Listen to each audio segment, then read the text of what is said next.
అతి తక్కువ వడ్డీ రేట్లకే పొందండి Punjab national bank home loans, car loans. Zero processing fee, zero documentation charges. వెంటనే మీ బ్రాంచ్ ని సంప్రదించండి. మహబూబ్ నగర్ పట్టణంలో ఏదైతే ఓల్వా సమస్యలు వచ్చినప్పుడు కూడా ఇక్కడ మహబూబ్ నగర్ పట్టణంలో ఉన్నటువంటి ఆటో డ్రైవర్లు కూడా నిరసన కార్యక్రమం చేపడుతున్నారు. ప్రస్తుతం మన దగ్గర ఆటో యూనియన్కి సంబంధించిన నాయకులు ఉన్నారు. వారిని అడిగే ప్రయత్నం చేద్దాం. అసలు ఎందుకన్నా నిరసన కార్యక్రమం చేస్తున్నారు? ఈరోజు పాలమూరులో ర్యాపిడ్ ఓల్వో అంటే ఆటోలు కొంత అంటే వాళ్ళు ఇక్కడ ఇవ్వకుంటే హైదరాబాద్ నుంచి వచ్చే ఆటోలు ఏవైతే అవి తీసుకొని బైకులు అంటే స్టూడెంట్స్ కానీ ఈరోజు అన్ఎంప్లాయీస్ ఎవరైతే ఉన్నారో అంటే మామూలుగా వర్క్ చేసే వాళ్ళు కూడా ర్యాపిడ్ కింద ఈరోజు బైక్ తీసుకొని వస్తూ ఉన్నారు. ఎందుకంటే ఈరోజు మహబూబ్ నగర్ రైల్వే స్టేషన్కి వస్తే అక్కడ నుంచి ఆటో అంటే 100-150 రూపాయలు అవుతారు. అదే ర్యాపిడ్ బైక్కి పోతే 50 రూపాయలు పోతూ ఉన్నారు. కాబట్టి ఈ వస్తే రేపు మా మనగడికే మొక్కుంటుందని చెప్పేసి మేము ఈరోజు దాన్ని రద్దు చేస్తూ ఉన్నాం.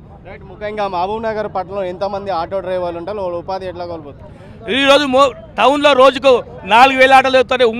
ఉమ్మడి ఆంధ్రప్రదేశ్లో మాత్రం 60,000 ఆటోలు ఉంటాయి ఉమ్మడి మహబూబ్ నగర్లో. కాబట్టి మేము ఎక్కడ చెప్తున్నాం, ఈ 50,000 ఆటోలు కూడా రేపు అందరూ ఏకమవుతూ ఉన్నారు. ర్యాపిడ్ ఓలో కానీ బంద్ పెట్టకపోతే ఖచ్చితంగా ఎంత ఏకమై రేపు మహబూబ్ నగర్ మొత్తం దిగ్బంధం చేస్తూ ఉన్నాం. కాబట్టి ఖచ్చితంగా ఈ ర్యాపిడ్ ఓలో అద్దుకుంటాం. మీరు చెప్పండి, రోజు ఎంత సంపాదించారు? ఓరో వల్ల మీకు ఏం నష్టం జరుగుతుంది? మేము గత 10 సంవత్సరాలుగా మంచిగా ఎంత మంచిగా ఉన్నామంటే ఏ ట్యాక్స్ లేదు, ఆటోల మీద ఎలాంటి నిష్పాతమైన ఎలాంటి దర్శనం.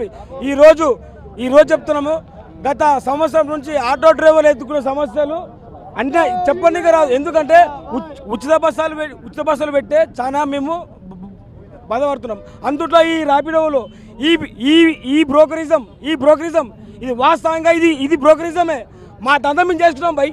మధ్యలో నువ్వెవరు రానికే మా దంతం మేము చేసుకున్నాం. మధ్యలో ఊళ్ళో రాపిడో ఎవరు నువ్వు?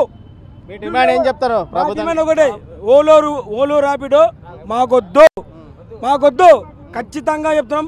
ఓలో రాపిడో మా డ్రైవర్లు చెప్తున్నాం, విజ్ఞప్తి చెప్తున్నాం, డ్రైవర్లారా ఆ బ్రోకర్ మనం 100 రూపాయలు సంపాదిస్తే ఆయన 30 రూపాయలు ఆయన ఓలో రాపిడో ఆయన తీసుకుంటున్నాడు. మీకు అర్థమవుతలేదు బ్రదర్, మీరు ఒకసారి ఆలోచించండి.